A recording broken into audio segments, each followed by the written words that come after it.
আইকে যাবি সঙ্গে আমার, আইকে যাবি সঙ্গে আমার, নবীর দেশে আয়,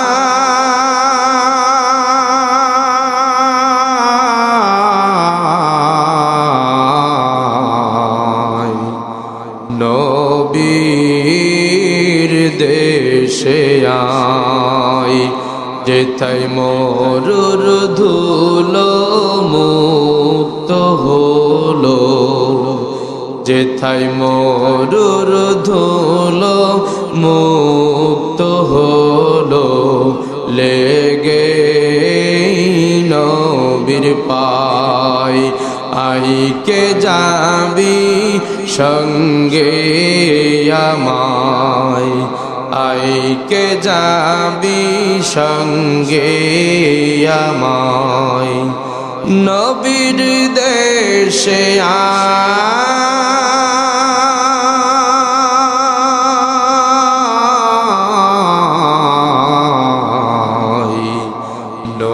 নবীর দেশে আয়। আমার ভাইয়েরা, আসার সিরিয়াল আছে কিন্তু যাওয়ার সিরিয়াল নাই। মার পেট থেকে একবার ভাই আসে, একবার বোন আসে, আসে কি আসে না? পরপর ভাই আসতে পারে, বোন আসতে পারে, আসার সিরিয়াল আছে, কিন্তু আপনি যখন যাবেন এই যাওয়ার কোন সিরিয়াল আল্লাহ পাক আপনার আমার দেই নাই। গিয়েছে যাওয়ার কোন সিরিয়াল নাই। হাদিসের মধ্যে আসতেছে মানুষ 2 দিনের এই সফরে ঘুরতেছে, 2 দিনের এই সফরে মানুষ ঘুরতেছে, অল্প টাইম নিয়ে দুনিয়াতে এসেছে। এই অল্প টাইমের মধ্যে মানুষ আবার মাটিতে চলে যাবে, আবার সে মাটিতে চলে যাবে। মাটি দিয়ে কিন্তু তারে আল্লাহ রাব্বুল আমিন সৃষ্টি করেছে, ঠিক কিনা? কি দিয়ে সৃষ্টি করেছে? মাটি দিয়ে আল্লাহ পাক রব্বুল আলামিন আপনাকে আমাকে সৃষ্টি করেছে। আল্লাহ পাক বলেন, মিনহা খালাকনাকুম ওয়া ফিহা নুঈদুকুম ওয়া মিনহা নুখরিজুকুম তারাতান উখরা। জোরে বলুন আল্লাহু আকবার। আল্লাহ রাব্বুল আমিন বলেন, এ মানুষ, আমি তোমাকে মাটি দিয়া সৃষ্টি করলাম, আবার এই মাটি থেকে তোমারে আমি আবার মাটিতে আমি নেব, আবার মাটি থেকে আমি আল্লাহ রব্বুল আলামিন হাসরের মাঠে কিয়ামতের দিন পিঁপড়ির শাড়ি নাই আমি আল্লাহ আবার উঠাবো। কান সুবহানাল্লাহ। এটা কার কারিশমা? আল্লাহর কারিশমা। তবে এ বিষয়ে আমি আলোচনা করব না। বিষয় হলো আজকের কঠিন একটা বিষয়, কানটা লাগান ভাইরা। বিষয় আজকের কঠিন একটা বিষয়। দুনিয়াতে আপনি আমি ঘুরতেছি, চলতেছি, ফিরতেছি, সব কিছু করতেছি না? মুসলমান নাম নিয়ে কিন্তু আপনি আমি ঘুরতেছি, মুসলমান নাম নিয়ে আপনি আমি, ইমানদার নাম নিয়ে, মুত্তাকি নাম নিয়ে আপনি আমি ঘুরতেছি, কিন্তু কাজের বেলায় কিন্তু কিছু না। শুধু নামাজ পড়তেছি, বাড়ি যাইতেছি, নামাজ পড়তেছি, বাড়ি যাইতেছি, আমল নাই, কোনো কিছু নাই। ও আমার ভাইরা, আপনি আমি শুধু লকবটা নিয়েছি মুসলমান, ঠিক কিনা? মুসলমানের সন্তান, লকবটা নিয়েছি ঠিক, কিন্তু মুসলমানের কাজ কি আমরা করতেছি না? কি বলে করতেছি? মুসলমানের কাজ তো আমরা করতেছি না। কানটা লাগান, খুব গুরুত্বপূর্ণ বিষয়, কোন দিনে আলোচনা আপনি শুনেননি, জীবনটা পাল্টে নেন। হুজুরের ছেলে আসতেছে তাই মনে করেন না, বারবার উকি দিয়ে যায়, যায় কি যায়নি? বারবার উকি দিয়ে যায়, অনেক মাস পর পর একবার করে উকি দিয়ে যায় আপনাদের সামনে, ঠিক কিনা? রাগ করেন নাই? আমার ভাইয়েরা শোনেন, সুন্দর আলোচনা, অল্প কথা, কিন্তু আমলে নিতে হবে। বিশ্বনবী জনাবে রাসূলুল্লাহ সাল্লাল্লাহু আলাইহি ওয়াসাল্লাম একান্ত সাহাবী মুআজকে ডাক দিলেন। বলেন নাম কি? বললাম মুআজকে ডাক দিলেন। মুআজকে ডাক মেরে বললেন, ওগো মুআজ রে শোনো। মুআজ বলতেছে, ইয়া রাসূলুল্লাহি ইয়া হাবিবাল্লাহ লাব্বাইক ইয়া রাসূলুল্লাহ, আমি আপনার সামনে হাজির। কি? আমি আপনার সামনে হাজির। রাসূল ডাকার সাথে সাথে সাহাবী হাজির হয়ে গেল। আর আপনি আমি যদি কোন মুসলমান, যদি কোন ভাই যদি ডাকে, আপনি আমি সাড়া দেই, একবার যদি সাড়া দেই 10 বার ডাকতে হয়, ঠিক কিনা? 10 বার ডাকতে হয় কিনা? 10 বার ডাকতে হয়। কিন্তু বিশ্বনবী জনাব রাসূলুল্লাহ সাল্লাল্লাহু আলাইহি ওয়াসাল্লাম সাহাবীকে ডাক দিলেন। ডাকার সাথে সাথে সাহাবী এক বিন্দু পরিমাণ সাহাবী বিলম্ব না করে রাসূলের সামনে সাহাবী এসে হাজির হলেন। সুবহানাল্লাহ। যখন ডাক দিলেন সাহাবীকে, নাম তার মুআজ, কানটা লাগান, নাম তার মুআজ। ডাকার সাথে সাথে বললেন, লাব্বাইক ইয়া রাসূলুল্লাহ। কি বললেন? লাব্বাইক ইয়া রাসূলুল্লাহ, আমি আপনার সামনে হাজির। রাসূল বললেন, মুআজ রে, যত সাহাবা আছে তোমার সামনে, তোমার পিছনে যত সাহাবা আছে রে, ও মুআজ, সবাইকে তুমি ডেকে নিয়ে আসো। সুবহানাল্লাহ। সবাইকে তুমি ডেকে নিয়ে আসো। মুআজ সাথে সাথে সবাইকে ডেকে নিয়ে আসলেন। বললেন, নবীজি কি যেন আপনার আমার সাথে বলবে, সাহাবাদের সাথে বলবে, কি যেন নবী বলবে, ঘড়ি করে তোমরা চলে আসো। সাহাবারা সাথে সাথে সাহাবারা চলে আসলেন, নবীর সামনে সমবেত হলেন। কোন সুবহানাল্লাহ। আমার ভাইয়েরা, কানটা লাগান। যখন মুআজকে ডাক দিলেন নবীজি, সাহাবায়ে কেরামরা সবাই এসে নবীজির সামনে বসলেন। সাহাবারা চিন্তা করতে লাগলেন, কোনদিন নবী এইভাবে তো আমাদের ডাকেন না, আজকের কেন নবী এমন সুন্দর করে আমাদের ডাকতেছি। সবাই একত্রিত হয়ে নবীর সামনে বসে গেলেন। যেমনটি করে আপনি আমাদের সামনে বসলেন, আমার সামনে যেমন করে বসে আছেন, নবীর সামনে সবাই সাহাবারা বসে আছেন। আর বলতেছেন, ওগো সাহাবারা, মুআজ সহ শোনো, ও সাহাবারা শোনো, একটাই জিনিস তোমরা শোনো, দুনিয়াতে তোমরা ঘুরতেছো ফিরতেছো, দুনিয়াতে তোমরা ঘুরতেছো, ইসলামের যত কাজ তোমরা করতেছো, ইসলামের শরীয়তের যত কাজ তোমরা করতেছো, নামাজ পড়তেছো, রোজা করতেছো, কুরবানি করতেছো, ঠিক কিনা? আমি করি কিনা? সাহাবারাও করে, আমিও আপনিও করি। নামাজ পড়ি, রোজা রাখি, হজ করি, যাকাত দেই, সব কিছু আমরা করি। আমরা মুসলমান। সাহাবায়ে কেরামরা কিন্তু আমাদের মতো মানুষ ছিল। কি ছিল না? আমাদের মতো সাহাবায়ে কেরামরা মানুষ ছিল, কিন্তু আমাদের থেকে আলাদা। তাদের আমল বড় অধিক, ঠিক কিনা বলেন? তাদের আমল বড় অধিক, আমাদের আমল তাদের চাইতে আমল নয়, ঠিক কিনা? তাদের চাইতে আমল হবে, তাদের চাইতে আমাদের আমল হবে না। আমার ভাইরা, যে কথা বলতেছিলাম, নবীজি যখন ডেকে বললেন, মুআজ রে, ও সাহাবায়ে কেরামরা, শোনো শোনো, দুনিয়াতে যা কিছু করো না করো, ইসলামের যত কাজ তোমরা করো ঠিক আছে, কিন্তু একটা জিনিস যদি না পড়ো মুসলমান হতে পারবা না। একটা জিনিস পড়তে হবে। একটা জিনিস কি? কানটা লাগান, মেসেজ দিয়ে যাই। সে একটা জিনিস হলো, আমি আপনি হজ করি, রোজা রাখি, যাকাত দেই, সব কিছু ইসলামের সব কিছু করি কি করিনি? জবাব দেন। করে কি করি না? আমি আপনি সব কিছু করি, কিন্তু এক জায়গায় আপনি আমি নেই, এক জায়গায় আপনি আমি পলাশ হয়ে গেছি, এক জায়গায় একটা শব্দ আপনি আমি বলি না। সারাদিন চলি ফিরি, সারাদিন সব কিছু করি, সব কিছু ইসলামের সব কিছু করি। কানটা লাগান, একটা জিনিস না পড়লে ইসলামের মধ্যে আপনি পরিপূর্ণ হতে পারবেন না। সেটা হলো, আমার সাথে বলেন, লা ইলাহা ইল্লাল্লাহু মুহাম্মাদুর রাসূলুল্লাহ। মুআজকে ডাক মেরে বললেন, মুআজ রে, আমার সাথে ঘরো, আমার পিছনে নামাজ পড়ো। আমরা মুসলমান দাবি করি, ইসলামের সব নিয়ম আপনি আমি মানি, কিন্তু শোনেন, মৃত্যুর আগে যদি কালিমা না পড়ি ওই বান্দা জান্নাতে যাবে না। ঠিক কি না? কালিমা যদি আপনি আমি না পড়েন জান্নাতে আপনি যাবেন না। বললেন সাহাবারা রে শোনো, ও সাহাবারা রে শোনো, পড়বা তোমরা? বলেন লা ইলাহা ইল্লাল্লাহু মুহাম্মাদুর রাসূলুল্লাহ। আল্লাহর কোনো উপাস্য নেই, আল্লাহ উপাস্য নেই, আল্লাহ দ্বিতীয় কেউ নাই। আছে? আল্লাহর কোনো উপাস্য নাই, কেউ নাই।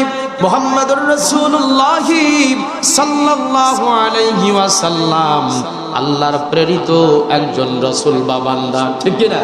একজন রাসূল বা বান্দা। আর কোরআন হলো এক। এটাই যদি যে বান্দা ইয়াকিন করবে, বিশ্বাস করবে, একবার পড়বে। বলেন কয়বার? একবার বলবেন, জবান দেন কয়বার? একবার পড়বে যে বান্দা। বলতেছে রাসূল পাক সাল্লাল্লাহু আলাইহি ওয়াসাল্লাম বলতেছেন, কিয়ামতের দিন জাহান্নামের আগুন তার জন্য হারাম হয়ে যাবে। একবার যে বান্দা, যে মুসলমান একবার পড়বে, ইসলামের সব কিছু কিন্তু করবে, নামাজ পড়বে, রোজা রাখবে, হজ করবে, হাজারো বার হজ করবে, নামাজ পড়বে, সিজদা দিবে, কিন্তু লা ইলাহা ইল্লাল্লাহ যে বান্দা পড়বে না, মুসলমানের খাতায় কিন্তু তার নাম, মুসলমানের খাতায় কিন্তু তার নাম নাই। খুব গুরুত্বপূর্ণ কথা কিন্তু। আপনি নামাজ পড়তেন, আপনি মুসলমান দাবি করতেছি, আমি হজ করতেছি, আমি মুসলমান দাবি করতেছি, আমি যাকাত দিতেছি, আমি মুসলমান দাবি করতেছি। আমার ভাইরা, এমনটি করে সব কিছু ইসলামের সব কাজ করতেছি, কিন্তু কালিমা পড়লাম না, মুসলমান না। ঠিক কিনা? কালিমা পড়তে হবে, মুসলমান আপনার আমার পরিপূর্ণ হতে হবে। ঠিক কিনা? আমার ভাইরা, কালটা লাগান। মুআয ইবনে জাবাল রাদিয়াল্লাহু তাআলা থেকে বর্ণিত, তিনি বলেন রাসূল পাক সাল্লাল্লাহু আলাইহি ওয়াসাল্লাম বলেছেন, যে ব্যক্তি একবার সাক্ষ্য দিবে, কয়বার? একবার সাক্ষ্য দিবে লা ইলাহা ইল্লাল্লাহু মুহাম্মাদুর রাসূলুল্লাহ, আল্লাহ রাসূল বলেন সে ব্যক্তি জান্নাতে প্রবেশ করবে। কোন সুবহানাল্লাহ। আমার ভাইরা, শুধু তাই নয়, হাসান বসরির কথা আপনারা শুনেছেন কিনা? হাসান বসরি মায়ের দোয়ার কারণে সে বড় আপনার আমার ওলি হয়েছিল। মায়ের দোয়ার কারণে, শুধু মায়ের দোয়ার কারণে ওলি হয়ে গিয়েছিল। হাসান বসরির কাছে এসে গ্রামবাসী প্রশ্ন করলেন, ও হাসান বসরি, তুমি তো আল্লাহর বুজুর্গ হয়েছো, তুমি তো আল্লাহর ওলি হয়ে গেছো, বলো তো দেখি, যদি কোনো বান্দা, যদি কোনো মুসলমান একবার কালিমা পড়ে, বলেন কয়বার কালিমা পড়ে? একবার কালিমা পড়ে, ওই বান্দা কি জান্নাতে যাবে নাকি? হাসান বসরি বললেন হ্যাঁ। কি? হাসান বসরি বললেন হ্যাঁ, সে জান্নাতে যাবে। কারণটা কি? হাসান বসরির সাথে সাথে কেন বললেন জান্নাতে যাবে? এর কারণ আছে না নাই? আমার ভাইয়েরা, এর কারণ আছে। হাসান বসরি বললেন, এরপরে বললেন শরিয়াতের সব কাজ করতে হবে। কি কাজ করতে হবে? শরিয়াতের, ইসলামের সব কাজ করার পরে, ইসলামের সব কাজ করার পরে ওই বান্দা যদি কালিমা পড়ে নাই, মৃত্যুর আগে একবার, কয়বার? মৃত্যুর আগে একবার। তবে ইসলামের সব কাজ কিন্তু করতে হবে, ইসলামের সব কাজ বজায় রেখে মৃত্যুর আগে যদি একবার কালিমা পড়ে নাই বান্দা, ওই বান্দা জান্নাতের মধ্যে যাবে। সুবহানাল্লাহ। আমি কিন্তু বলিনি যে লা ইলাহা ইল্লাল্লাহ মুহাম্মদ রাসূলুল্লাহ শুধু পড়লেই জান্নাতে যাবে, এটা না। যে ইসলামের সব কাজ কি করতে হবে? পরিপূর্ণভাবে আদায় করতে হবে। তারপর মৃত্যুর আগে যদি কালিমা পড়ে নেয়, ওই বান্দা জান্নাতে যাবে, এর কোনো সন্দেহ। আমার ভাইরা, শুধু তাই নাই, উদাহরণ দিলে বুঝতে পারবেন। খুব গুরুত্বপূর্ণ কথা, উদাহরণ দিলে বুঝতে পারবেন। বলেন তো দেখি, আমার সাথে জবাব দিবেন। একের পর যদি দুইটা শূন্য দেয়, কয়শো হয়? কত হয়? কত বলতে হবে? একের পরে যদি দুইটা শূন্য দেয়, দেই যদি 100 হয়, তারপর আরেকটা শূন্য দিলে কত হয়? 1000 হবে। এরপরে আরেকটা শূন্য দিলে লাখ হয়। লাখ হয় কিনা? তারপরে আপনার কোটি হবে, তারপরে বিলিয়ন মিলিয়ন হবে কি হবে না? একের পরে বার শূন্য দিলে একের মান বাড়ে কি কমে বলেন? জোরে বলেন। একের মান কিন্তু বেড়ে যায়। আপনি আমি ইসলামের সব কাজ আপনি আমি করতেছি, হজ করতেছি, যাকাত দিতেছি, আপনি আমি ইসলামের সকল কাজ করতেছি, আপনার মান উঁচু না নিচু? কথা বলেন। আপনার মান হলো উঁচু। আমি এটাই বোঝাতে চাচ্ছি যে একের পরে বার শূন্য দিলে তার পাওয়ারটা বাড়ে না কমে? তার পাওয়ারটা বেড়ে যায়। আপনি আমি সব কিছু করতেছি, আপনার পাওয়ারটা বেড়ে যাইতেছে। এবার শোনেন, আপনি আমি যদি একবার দিয়ে বার শূন্য দেয়, বলেন তো দেখি পাওয়ারটা বাড়ে না কমে? কথা বলেন, কথা বোঝা যায়? এক না দিয়া বারবার যদি শূন্য দেই, ওই শূন্যর কোনো মূল্য আছে নাকি? ওই শূন্যর কোনো মূল্য নাই। আমি এটাই বোঝাতে চাচ্ছি যে আপনি আমি সব কিছু করি, সব কিছু করলাম, সব ইসলামের সব কিছু করলাম, মূলটা আপনি পড়লাম না, বললাম না লা ইলাহা ইল্লাল্লাহু মুহাম্মাদুর রাসূলুল্লাহ। ইসলামের সব কিছু করলাম, আপনার আমার সব কিছু পাওয়ার বেড়ে গেল, কিন্তু আপনি আমি যখনই লা ইলাহা ইল্লাল্লাহ পড়বেন না, একটা বাদ দিয়ে যেমন শূন্য হয়ে যায়, আপনার জীবনটা, আপনার সব কিছু শূন্য। ঠিক কিনা? কথা বোঝা যায়? তাহলে সবকিছু করলাম, পাওয়ারটা বেড়ে গেল, মুসলমান দাবি করলাম, সবকিছু পড়লাম, একের পর বারবার শূন্য দিয়ে দিলে আপনার পাওয়ার বেড়ে যায়। আপনি আমি সবকিছু করলাম, যাকাত দিলাম, হজ দিলাম, সবকিছু করলাম, আপনার পাওয়ার খুব ফুল, কিন্তু আপনি এক বাদ দিয়া লা ইলাহা ইল্লাল্লাহ বাদ দিয়া যদি আপনি করেন, তাহলে আপনার কোনো মূল্য নাই। আমার ভাইয়েরা, খুব গুরুত্বপূর্ণ কথা মাথায় লাগছে কিনা বলেন? মাথায় লাগতেছে, এটা বুঝতে হবে আমার ভাইয়েরা। তাহলে জীবনে কালিমা পড়বেন তো ইনশাআল্লাহ? পড়বেন তো? ঘাটে ঘাটে হাটে মাঠে রাস্তায় যাবেন, কালিমা পড়বেন, নবী আপনাকে আমাকে সুপারিশ করে জান্নাতে নিয়ে যাবে। আমার ভাইয়েরা, কানটা লাগান, খুব গুরুত্বপূর্ণ কথা। সাহাবা বিন মুআব্বি রাহিমাহুল্লাহ একবার জিজ্ঞাসা করলেন রাসূলের কাছে, লা ইলাহা ইল্লাল্লাহ মুহাম্মাদুর রাসূলুল্লাহ। তিনি বললেন ও রাসূল পাক সাল্লাল্লাহু আলাইহি সাল্লাম, এই লা ইলাহা ইল্লাল্লাহ পড়লে কি জান্নাতে যাওয়া যাবে নাকি? রাসূল বললেন, হ্যাঁ জান্নাতে যাওয়া যাবে। কি বললেন? হ্যাঁ জান্নাতে যাওয়া যাবে। কিন্তু আমার ভাইরা, ও আমার ভাইরা, সাহাবায়ে কেরাম প্রশ্ন করে এটাই জবাব দিতেছে, ও সাহাবা, কিন্তু দাঁতবিহীন চাবি সাদৃশ্য, দাঁতবিহীন চাবি সাদৃশ্য, দাঁতওয়ালা চাবি, দাঁতের মধ্যে যদি আপনার আমার হার না থাকে, চাবি কি খুলবে নাকি? বলেন, খুলবে? চাবি খুলবে না। বলেন, দাঁতবিহীন সাদৃশ্য চাবি কিন্তু কোনো কাজে আসবে না, দাঁতওয়ালা চাবি কিন্তু জান্নাতের তালা খুলবে। ঠিক কিনা গণ? আমার ভাইরা, এমনটি করে বোঝাচ্ছে, দেখেন আপনি ইসলামের সকল কাজ করতেছেন, আপনার পাওয়ারটা বেড়ে যাবে, জান্নাতের চাবি কিন্তু দাঁতবিহীনওয়ালা চাবি খুলবে না। জান্নাতের চাবি খুলবে?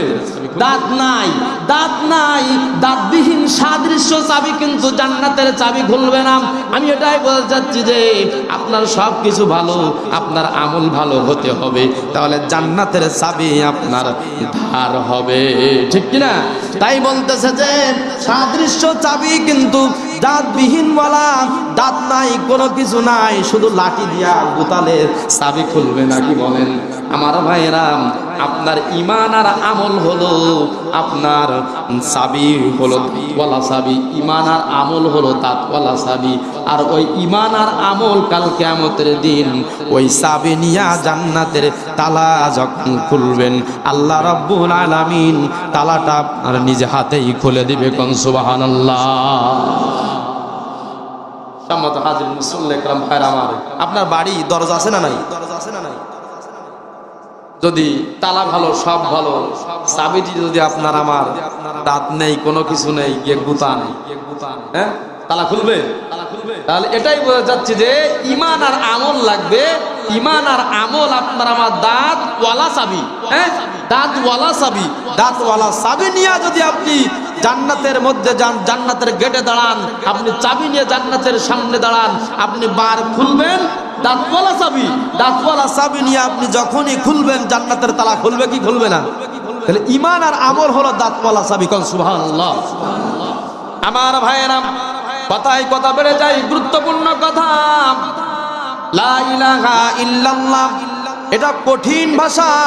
এই লা ইলাহা ইল্লাল্লাহ লকবটা সাহাবায়ে কেরামরা থেকে শুরু করে নবীরা পর্যন্ত নিয়ে এসেছিল, ঠিক কিনা?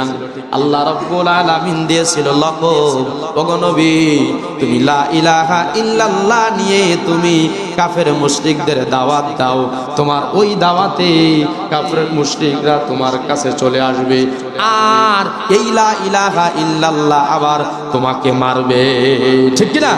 আমার ভাইয়েরা, তায়েফের ময়দানে নবী করিম সাল্লাল্লাহু আলাইহি ওয়াসাল্লাম এই কালিমার দাওয়াত নিয়ে নবীজি আপনার আমার তায়েফের ময়দানে গিয়েছিল, কিন্তু কাফেরের দলেরা নবীকে আঘাত করেছিল, ঠিক কিনা গণ?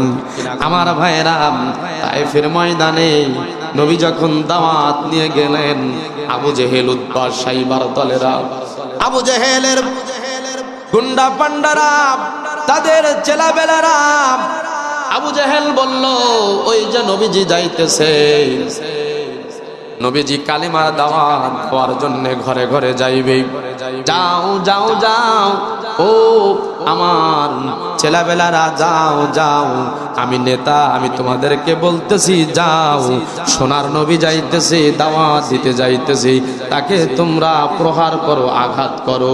এটা বলছিল কিনা? আমার ভাইয়েরা, আবু জেহেল এই কথা বলার সাথে সাথে তার পোশাক কুকুররা আপনার আমার নবীর উপরে ঝাঁপিয়ে পড়ল।